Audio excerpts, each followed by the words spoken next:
Welcome back. The smallest planet in the solar system is getting even smaller. Mercury, the closest planet to the sun, has been cooling down and contracting for millennia, creating gigantic scars on its surface known as lobate scarps. As the rocky surface buckles from the shrinkage, geologists weren't sure when exactly these scarps formed or if Mercury's still making new ones as it continually cools until now. New research published October 2nd in the journal Nature Geoscience took a close look at the scarps and found small cracks indicating that they must have moved in the last 300 million years. So if you want to learn more about Mercury's wrinkles, you can check out the story in the News section up at coasttocoastam.com. Coming up tonight on Coast to Coast AM, George Noory welcomes Richard C. Hoagland, principal investigator and founder of the Enterprise mission and the vision and the voice of the other side of midnight. He is the recipient of the Angstrom Medal and the former science advisor to CBS News and Walter Cronkite. He'll discuss the latest space developments, including the recent moon landing by India, as well as the discovery that moon rocks from the Apollo program are embedded with nanoparticles. In the second half, Fortean and paranormal researcher Lon Strickler has written several books on unexplained, mysterious, and bizarre encounters. He'll discuss the sightings in Chicago of a flying humanoid creature he calls the Chicago Phantom. He'll join George to update other strange sightings, including what witnesses describe as a 10-foot-tall Bigfoot-like creature and upright canines throughout central Pennsylvania. That's tonight on Coast to Coast AM with your host, George Noory. Back to more of my conversation with psychic remote viewer Angela Thomas right after this message on Coast to Coast AM. And we are back with Angela Thomas, psychic clairvoyant and remote viewer. The new book is This Psychic Life, a collection of personal stories. Are you still down in New Orleans, Angela? You live in New Orleans? Yes, I'm in the New Orleans area, so I'm about 30-minute drive to downtown New Orleans. I understand from the book that you've encountered some, what do we call it, demonic activity down there? Ooh, yes. There's a lot of spirits and demons in New Orleans. It's quite the active city, let's put it that way. So, I wrote a short story that's in This Psychic Life called The Devil in New Orleans. And I was reading for somebody, a coworker, and it was his birthday. And so I thought, let me pull out some tarot, tarot cards that people read, and give it to him as a birthday gift. So his biggest concern was that he and his wife wanted to purchase a second property that would pay for their retirement, or at least contribute towards their retirement income. So I started to do the reading, and Richard, the devil card in tarot, came up. Well, I just felt sick about it because it was attached to a property that he and his wife had, really wanted to purchase. So I said to him straight out, this house is not for you. And I said, the devil lives there, right? So, and I know, he probably was thinking, this is just a bunch of hocus pocus. So anyway, fast forward, and after his reading, several months later, I came across him again. His name was Lewis, and he wouldn't look at me initially. He kept on looking at the floor, and I knew something was wrong. So when I got to him, he said, I should have listened to you. He said, my wife and I went ahead and bought the property, and my wife loved the house so much because it was in her old neighborhood where she grew up, and she still had friends and a few family members in the neighborhood. So she had told her husband, hey, if we can fix this up, I would prefer to live here versus the house we live in now. Okay, so Lewis said they had stayed at the new place, and they were repairing it, doing small repairs. He said in the back of the yard was an old shed, and it was, dilapidated, and it was, it needed to be brought down. He said in there, though, was an old deep freezer that was rusted, and it had a chain and a padlock on it. So he later goes to open it up because he was very curious, right? So he works and works and works, and he finally gets the darn thing open. And he said inside were plastic garbage bags. So he lifts one up, and he puts it on the ground, and he said, I heard a lot of clinking, clink, clink, clink. Right, right. So he opens it up, Richard, and it was human skulls. Oh, dear Lord. And every skull had a hole in the skull in the exact same place. So I said, oh, my gosh. I said, what did you do? Did you call the police? And he said, hell no, I called my attorney. And I said, why would you call your attorney? He said, Angela, because I'm a black man in New Orleans, and I didn't think that, New Orleans Police Department would believe me. Wow. But, of course, they did come, and he and his wife did end up selling the property. So what's did we ever discover what the story with those skulls were all about? Was it a serial killer who lived there? Right. Here's the thing. I identified the devil card with tarot on the worst side, because every card is, good and bad. But on the worst side, I do a lot of cold cases and things like that, or tracking missing, abducted people.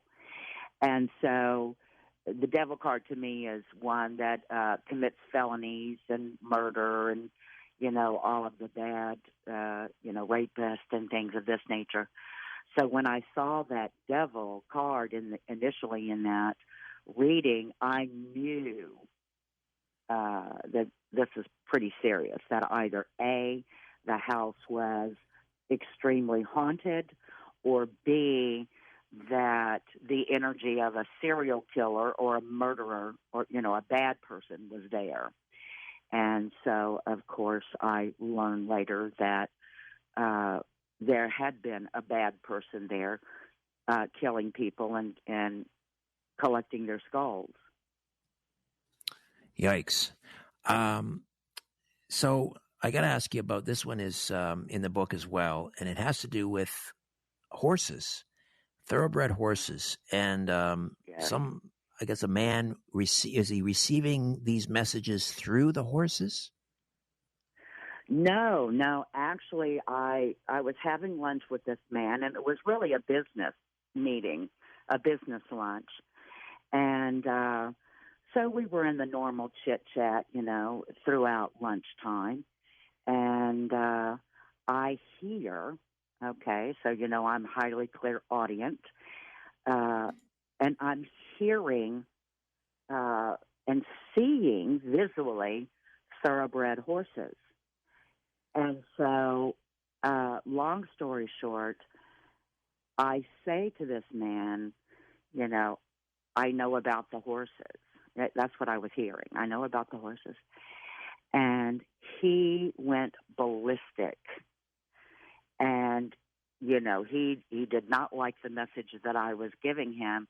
He didn't know I was a psychic, and I wasn't there to be a psychic. I was just there to discuss business. But when you get visions and sounds and things of this nature, you finally, as a psychic, I didn't tell him, hey, by the way, I'm a psychic and I have a message for you. I just said, about knowing about the horses.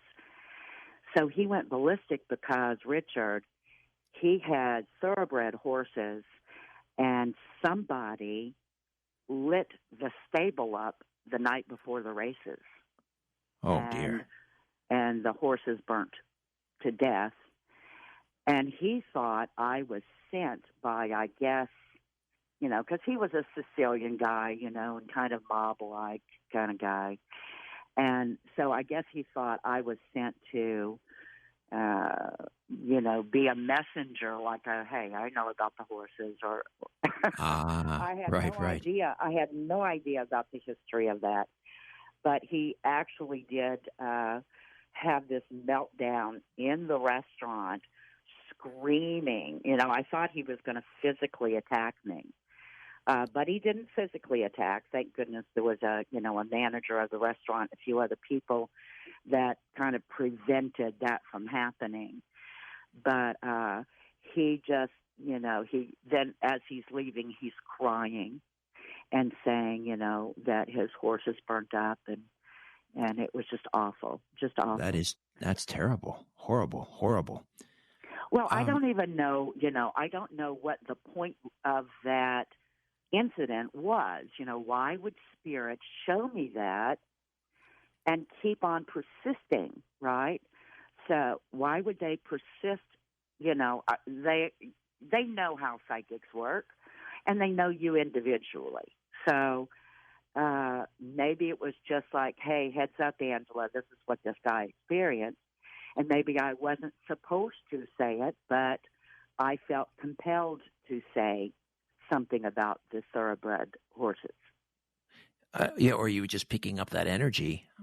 Does that happen where you just, again, maybe you go into a bake shop or something, and someone is wearing, I don't know, a piece of clothing or an article, and you get, I think it's called, is that psychometry, where you get an energy off of an object?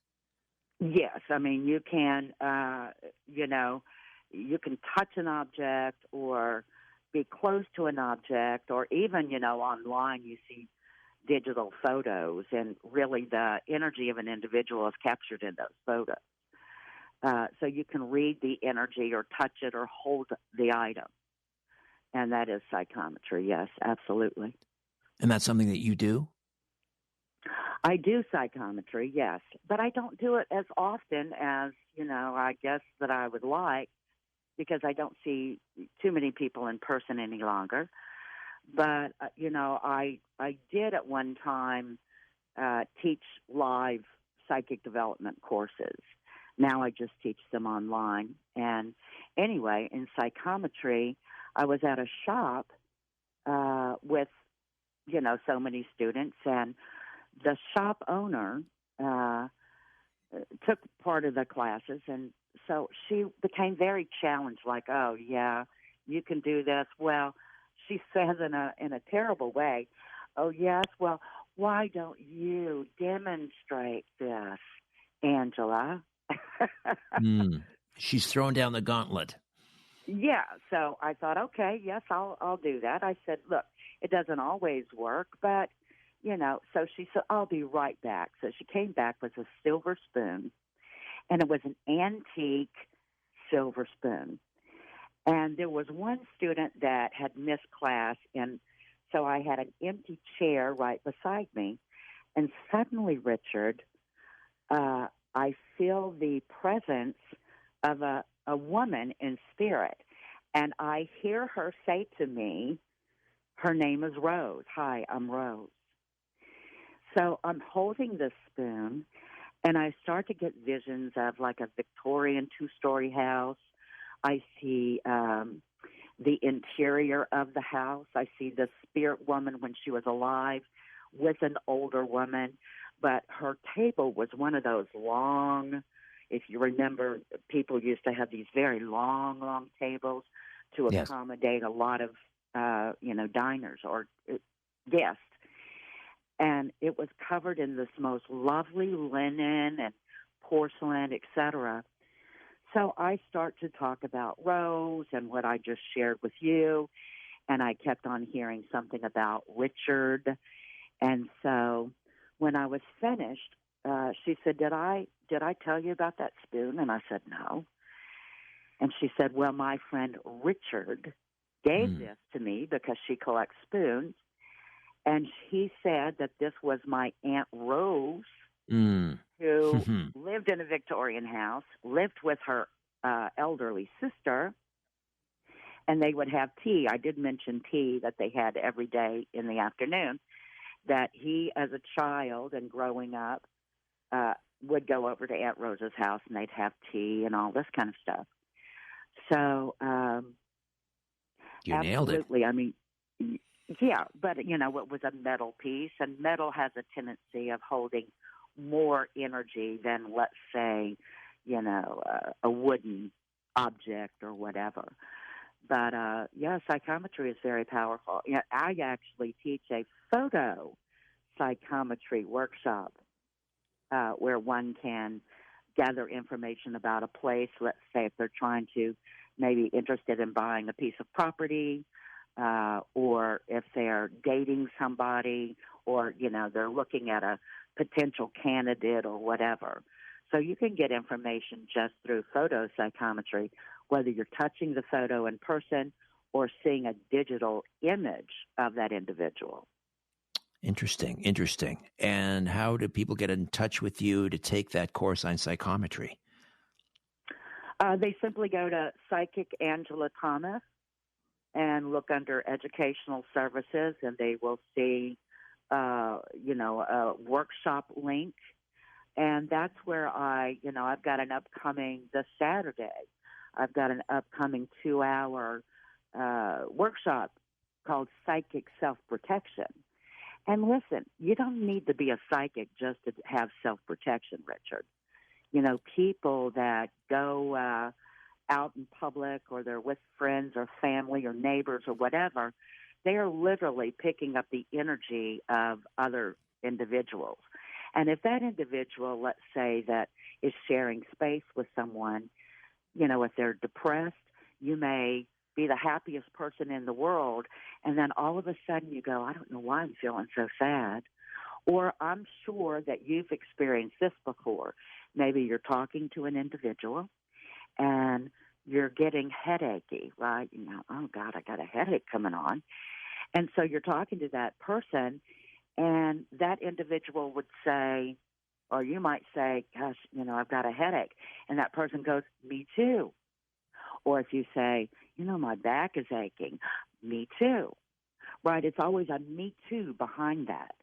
And what that is, it's an energy exchange.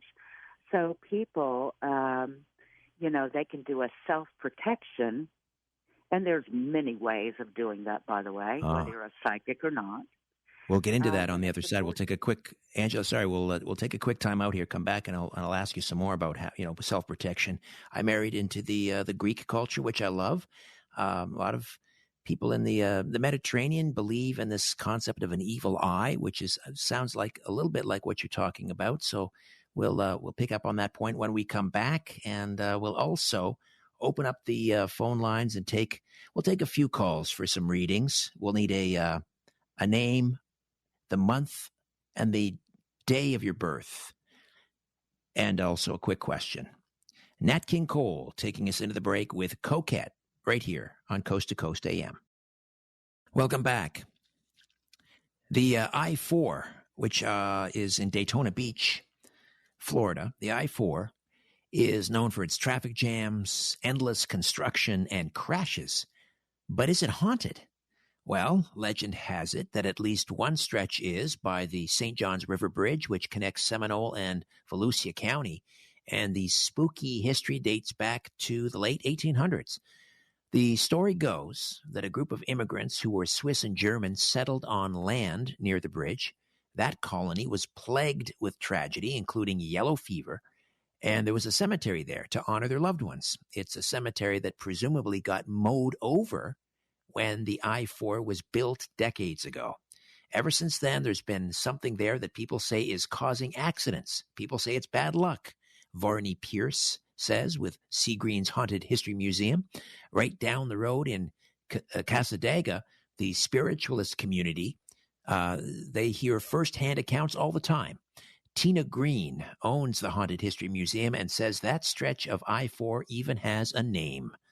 The I-4 Dead Zone. You can read more about the story in the news section up at coasttocoastam.com. All right, back to more of my conversation with psychic remote viewer Angela Thomas and your calls right here on Coast to Coast AM. We're back with Psychic Angela Thomas, psychicangelathomas.com, the website. Before the break, Angela, you were talking about psychic protection, and you teach a course. I think this Saturday you have one on that. And I was asking about, certain cultures, particularly in the Mediterranean. I know the Greeks, I believe the Italians as well, have something they call the evil eye. And I've had sort of experiences firsthand, so I believe there's something to it. How do you protect against, in some cases, my understanding is that evil eye is not necessarily even intentional. Like if someone just even pays you a compliment, that can cause some problems. How do you defend against that sort of thing? Well, I mean, certainly like the evil eye is a talisman of sorts, and it's the intention behind it. You know, you could take any sort of item and make it a talisman. But what you really have to do is to, ground your energies and protect your aura. And there are, lengthy meditative chakra type of grounding and protecting exercises. But you really don't have to do that. The biggest part is to set the intention. So, even in prayer, you're setting the intention for either petitioning or worshiping or whatever. So setting the intention to be protected and then visualizing, and I call visualization working in the virtual reality. And so you set your intentions, you visualize, let's say, mirrors surrounding your entire body, top of your head, tip of your toes, surrounding the body with the reflective side out. And even though that sounds a little silly, it actually does work. Or shields, right? I'm going to put up metal shields and cover my body. And some people say I go one step further and put myself into some sort of protective bubble. But it's setting the intentions first. And I do that every day before I answer the phone or I leave my home. And it's very important to do. So if you are out and about and speaking to somebody, and I'm sure you personally, Richard, are a busy man and you speak to a lot of people. So that's something that, you or others need to adopt if you want to protect your aura. All right. Let's say hi to George from Fresno, California. George, you're going to give the month of your birth, the day, and your question. Go ahead. Yes, something about my love life. Is there something positive in the future, please, Angela? Your month and your day, George. 10/2/2. October 22nd. He wants to know about his love life. Something All positive? right. Okay, let's take a look here. So one of the things I can say to you, George, is I do feel that there are positive things coming up. And let's see, we're in the month of October. So I'm going to say between right now, today, so when I say today, I'm talking about today, all the way to the February-March time frame, I do feel like you will be engaging, notice that word, engaging with someone of interest or in a relationship or whichever way you want to take it. But yes, there are some positive things coming up. Even if you were a married man, right, that still would apply. So yes, I do see some positive things. And, George, I always say you're only as lonely as you want to be. So I do not feel that you would lack individuals that would be interested in getting involved with you. It's a matter of you accepting an individual within your own space. By the way, I can tell you that whomever is coming up in your life will not be someone that you met online or through a dating site. This would be somebody that you would meet in your personal life. So whether that's through an introduction or you bump into them, in a grocery store, but you understand what I mean. So, yes, I think that you're going to enjoy, especially between now and March, whomever is coming in for you. What do you think, George? Does that make sense? Go ahead. What's that? In some way, I have a big inheritance on the way from Grandpa, and I plan to do something positive in my future to have a family. Thank you very much. Terrific. All right, George. Good luck with that. Thank you. Good luck with that. I want to ask you about remote viewing because we haven't touched on that.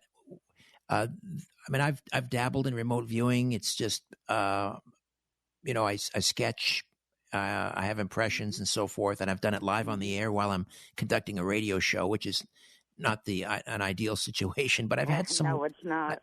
I've had some success actually. But let me ask you, how do you remote view? Is it coordinate remote viewing, or what do you do? I use coordinate remote viewing, plus I've added a few other methodologies to that protocol, simply because I use it for psychic forensics. And so I actually use remote viewing to track a missing person or to do a cold case. So as you know, Richard, remote viewing is a clairvoyant ability, which would give you or any person doing remote viewing the ability to go into the past, present, and future. And so I use that to say, where was, little Jimmy when he was kidnapped yesterday, right? So I'm going in the past. And then today, where is little Jimmy? And, if I get that little Jimmy is still living, then, where will he be between now and the next few hours? So I use remote viewing for that psychic forensic, which, by the way, I teach. I have a 5-week workshop because I'm ready now, Richard. I've been doing this for years. I'm ready to kind of teach others how to do what I do so that they can help with cold cases or tracking missing persons. But I do use the initial or, the original coordinate remote viewing. And again, psychicangelathomas.com to sign up? Yes, just go on Psychic Angela Thomas and look under workshops, and I have that workshop is starting in January. All right. Let's say hi to Linda in New York. Linda, your month, your day, and your question, please. Yes. Hi, Richard. Hi, Angela. Thank you for taking my question. I'm sorry. So my birth date is 5/23. And my question is, my best friend recently passed away. I'm wondering if he has a message for me.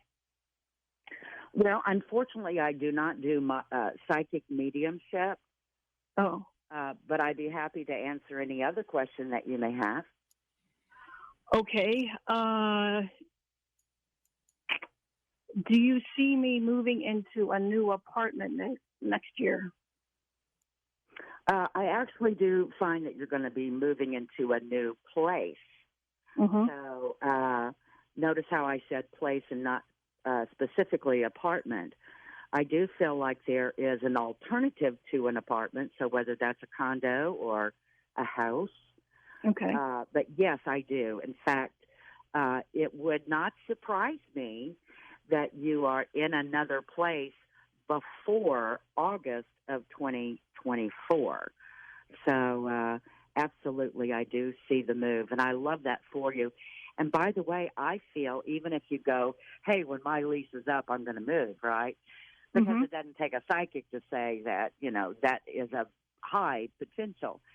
But I feel like whatever place you're going to next is going to be like a quick decision. So you may go, I'm going to go into those apartments, and then you go, wow, wait a minute, I see this other place, and I feel like you're going to make a quick decision and move very quickly to seize the opportunity of that place.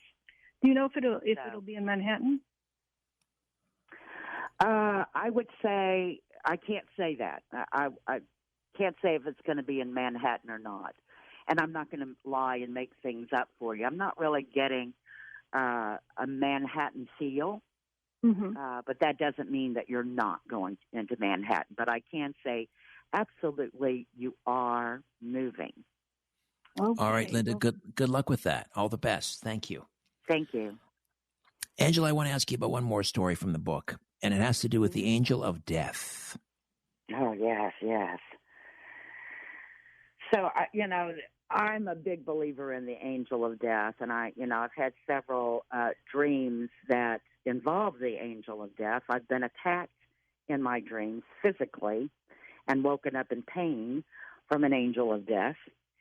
And so this particular story, I met a lovely woman named Angèle, and she and I got along very, very well. And anyway, fast forward, she was from a very wealthy railroad money family. And so Angèle was just a lovely, lovely person. And so I had this dream that the angel of death was chasing me, with the intent to take my life. And the angel of death kept on saying, Angèle, Angèle. And in my dream I said, no, I'm Angela. I'm not Angèle. And so this dream was just horrible. And when I woke from it, I called Angèle's son, who at that time lived in Austin, Texas. Angèle was actually in the Minneapolis, Minnesota area. And I said, I had this dream, and it's very important. So he tries to call his mother, tries to call, no answer, no answer. His brother in Minneapolis went over to try to check on her, no answer. So this guy jumps in his truck instead of on an airplane, jumps in his truck and drives from Austin to Minneapolis. And he gets to the home, no answer. So he peers through a window, her bedroom window, and he sees her setting up. And she looks towards him but doesn't respond. She kind of lays back down. And so anyway, they kind of busted through the house. And what it was is she was, on her last leg. She had severe pneumonia. And so they rescued her, and they did save her life. And it was touch and go there for a while. But had I not had that dream and called the son, she would have passed away. So I feel like the angel of death or the spirit was like, hey, let me give you some information so we can save this woman's life. That's interesting. I just assumed when the angel of death comes for you, that's it. There's no bargaining. There's no negotiation. It's your time. But you're saying no, not necessarily. Well, no, I knew in the dream that the angel called me Angèle. Right. And my name is Angela. That's how it's pronounced, or Angela in Spanish. But Angèle, I knew, it was like, wait a minute, I only know one Angèle, and I'm not Angèle. You're wanting the other Angèle. Right, right. So, when it's your time, Richard, it's your time. But I knew that was my message, that the angel of death had the wrong name, the wrong person. Would you want to know your time? I mean, you could conceivably, I would imagine, remote view your time, or is that even allowed? Are there laws of the universe that would prevent that? I do not believe that people will be given their time of death. Even the very best of psychics around the world, I do not feel like it's going to say, okay, you're going to die on such and such a day, because it's not meant to be, I personally would like to know, even though that would cause a little bit of anxiety naturally. But if somebody's, let's say, diagnosed with a severe medical condition or whatever, it gives you time to plan, right? Let me get my affairs in order. Let me say my last goodbyes, that sort of thing. Of course, there's the other side, okay? If you let me die in my sleep, that would be great too, right? But, that's the way I want to go on my 103rd birthday, in my sleep. There you go. There you go. Yeah, so I think there's a lot of benefits to not knowing, but again, I would like to be able to close out my life in a wonderful way. Do you get visions? I mean, as part of the predictions that you post at psychicangelathomas.com, regarding world events and so forth, do you get just visions that are unsolicited, just flashes? Yes. Yeah. I do. I try not to be in that kind of mode. You know, when I'm ready to work, I open myself up and I'm ready to work. But there are visions that come uninvited, and that's when I feel like when they come that instantly that, hey, this is just right around the corner. Let me put that prediction out, or let me send that to the doctor that runs the precognitive study. And so, yeah, I'm highly, highly visual. This Psychic Life, a collection of personal stories. How do we get a copy, Angela? Simply go to Amazon.com or my website, Psychic Angela Thomas, and click on this Psychic Life link. Fantastic. Great speaking with you. Thank you so much for this. Thank you, Richard. I enjoyed it. Likewise. All right, for George Norrie, George Knapp, Lisa Lyon, Stephanie Smith, Tom Danheiser, Dan Galanti, Michael Cozio, Donna Walker, Chris Barrows, Tim Banal, and Sean Ladissour, I'm Richard Serrett. Thank you for your ears and your voices, your beautiful voices. Until next time, so long for now.